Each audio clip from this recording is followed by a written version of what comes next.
जातीचं शेतकरी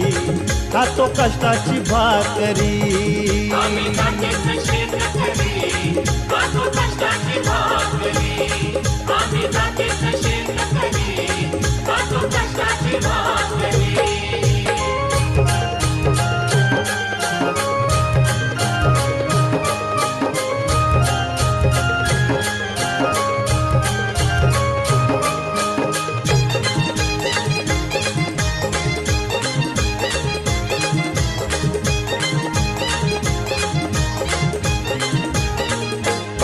घाम गाळून पिकवितो सोन काळ्या मातीची राखीतो शान काम गाळून पिकवितो सोना काळ्या मातीची राखीतो शान दिलं देवानं आम्हाला देणं शेती वाढी आयुष्याचं धन